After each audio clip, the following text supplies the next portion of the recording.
prowlers, with the advantage of surprise at short range, could have slaughtered them. Instead, the prowlers continued on their way without as much as a challenging snarl. Now why, Bob Craig wondered, did they do that? "They saw we had just killed a crawler," Humboldt said. "The crawlers are their enemies, and I guess letting us live was their way of showing appreciation." Their further explorations of the lowlands revealed no minerals, nothing but alluvial material of unknown depth, and there was no reason to stay longer except that return to the caves was impossible until spring came. They built attack-proof shelters in the trees and settled down to wait out the winter. They started north with the first wave of woods goats, nothing but lack of success to show for their months of time and effort.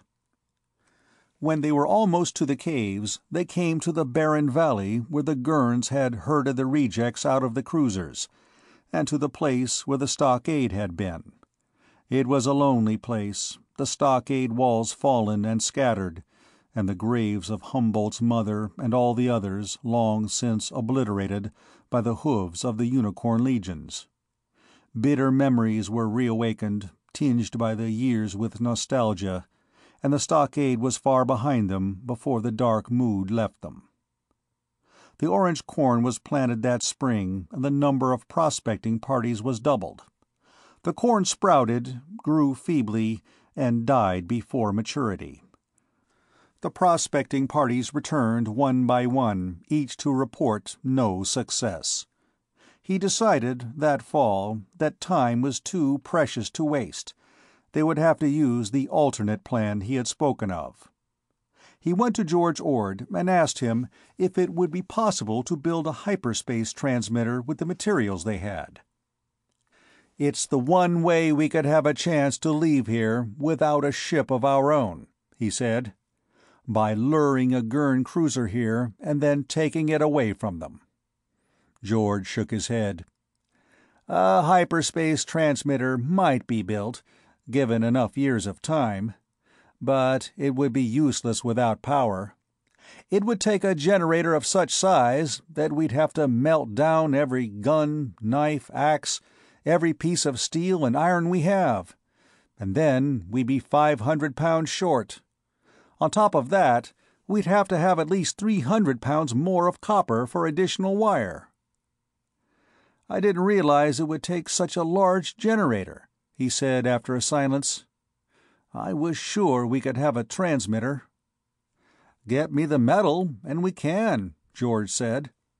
He sighed restlessly, and there was almost hatred in his eyes as he looked at the enclosing walls of the cave.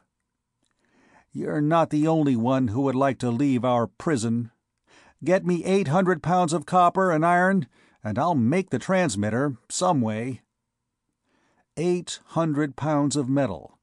On Ragnarok, that was like asking for the sun. The years went by, and each year there was the same determined effort, the same lack of success.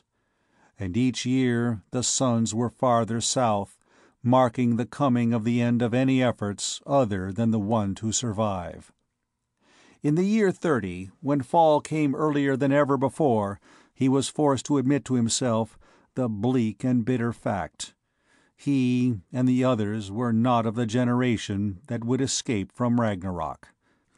They were Earth-born. They were not adapted to Ragnarok, and could not scour a world of 1.5 gravity for metals that might not exist. And vengeance was a luxury he could not have. A question grew in his mind where there had been only his hatred for the Gurns before. What would become of the future generations on Ragnarok?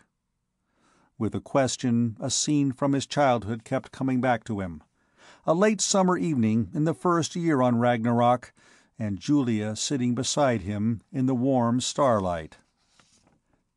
"You're my son, Billy," she had said. "The first I ever had. Now, before so very long, maybe I'll have another one." Hesitantly, not wanting to believe, he had asked, "What's some of them said about how you might die then, It won't really happen, will it, Julia?" "It might." Then her arm had gone around him, and she had said, "If I do, I'll leave in my place a life that's more important than mine ever was. Remember me, Billy, and this evening, and what I said to you, if you should ever be leader. Remember that it's only through the children that we can ever survive and whip this world. Protect them while they're small and helpless, and teach them to fight and be afraid of nothing when they're a little older. Never, never let them forget how they came to be on Ragnarok. Some day, even if it's 100 years from now, the Gurns will come again, and they must be ready to fight for their freedom and for their lives." He had been too young then to understand how truly she had spoken, and when he was old enough, his hatred for the Gurns had blinded him to everything but his own desires. Now he could see. The children of each generation would be better adapted to Ragnarok, and full adaptation would eventually come. But all the generations of the future would be potential slaves of the Gurn Empire, free only so long as they remained unnoticed. It was inconceivable that the Gurn should never pass by Ragnarok through all time to come. And when they finally came, the slow, uneventful progression of decades and centuries might have brought a false sense of security to the people of Ragnarok, might have turned the stories of what the Gurns did to the rejects into legends, and then into myths that no one any longer believed. The Gurns would have to be brought to Ragnarok before that could happen. He went to George Ord again and said, "There's one kind of transmitter we could make a generator for. A plain, normal-space transmitter, dot-dash, without a receiver." George laid down the diamond cutting wheel he had been working on. "It would take 200 years for the signal to get to Athena at the speed of light," he said. "Then, 40 days after it got there, a Gurn cruiser would come hell-bent to investigate.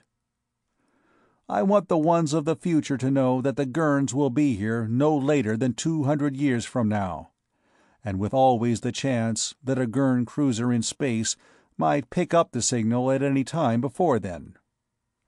"I see," George said. "The sword of Damocles hanging over their heads to make them remember.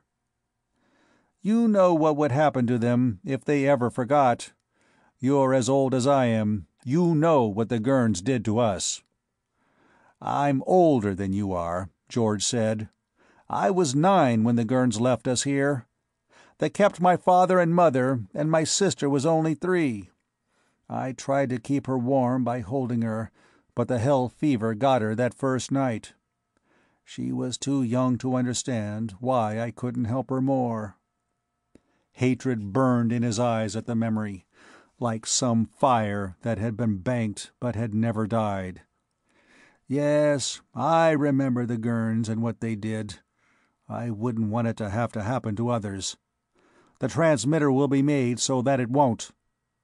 The guns were melted down, together with the other items of iron and steel, to make the castings for the generator. Ceramic pipes were made to carry water from the spring to a water wheel. The long, slow job of converting the miscellany of electronic devices, many of them broken, into the components of a transmitter proceeded. It was 5 years before the transmitter was ready for testing. It was early fall of the year 35 then, and the water that gushed from the pipe splashed in cold drops against Humboldt as the water wheel was set in motion. The generator began to hum, and George observed the output of it and the transmitter as registered by the various meters he had made. "Weak, but it will reach the Gurn monitor station on Athena," he said. "It's ready to send. What do you want to say?" "Make it something short," he said. "Make it Ragnarok calling." George poised his finger over the transmitting key. "This will set forces in motion that can never be recalled. What we do here this morning is going to cause a lot of Gurns, or Ragnarok people, to die."